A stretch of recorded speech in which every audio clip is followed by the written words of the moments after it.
iNews Views, June 8th. It's not enough that we do our best. Sometimes we must do what's required. Winston Churchill.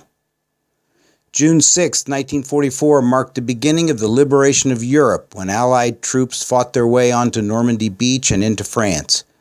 10,000 Allied casualties were recorded on the first day, and it took 3 months to reach Paris and free the citizens from Nazi occupation. Presidents Obama, Hollande, and Putin, along with German Chancellor Merkel, commemorated the many military and civilians who sacrificed so much on this beachhead of democracy.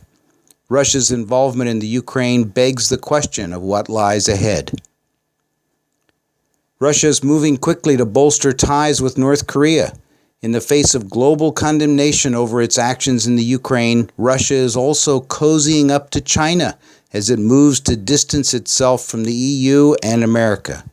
Friendlier relations with Russia are welcome in Pyongyang since China's growing wariness of the nuclear-armed rogue nation has caused economic hardships in North Korea. Russia is seeking to use its oil, timber, and other natural resources to create economic alliances that will offset the sanctions imposed on them by Western powers. Californians support raising taxes on sugary soft drinks to fight back against the obesity epidemic.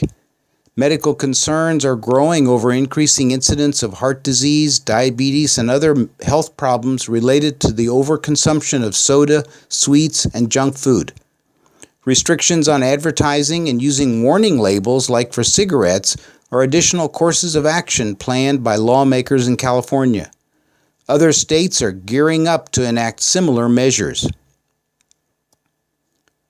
Amusement park attendance is on the rise around the world.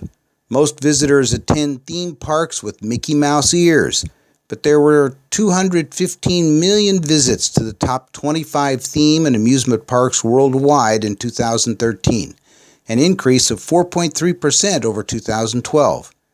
Visitors to Asian theme amusement parks jumped 7.5% last year.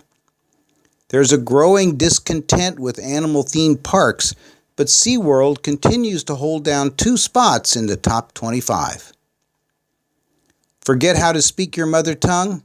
Yes, it could happen, and often does with international adoptees that lose contact with that language before puberty. Those older than 12 years usually retain at least some proficiency for the rest of their lives, however.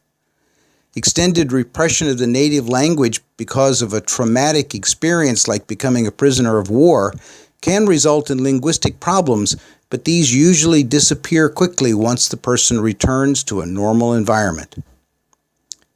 Japan's population declined by 217,000 people in 2013.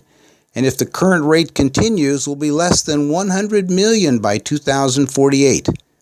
The number of marriages has declined, and the age when a woman gives birth to her first child has risen over the last 2 decades.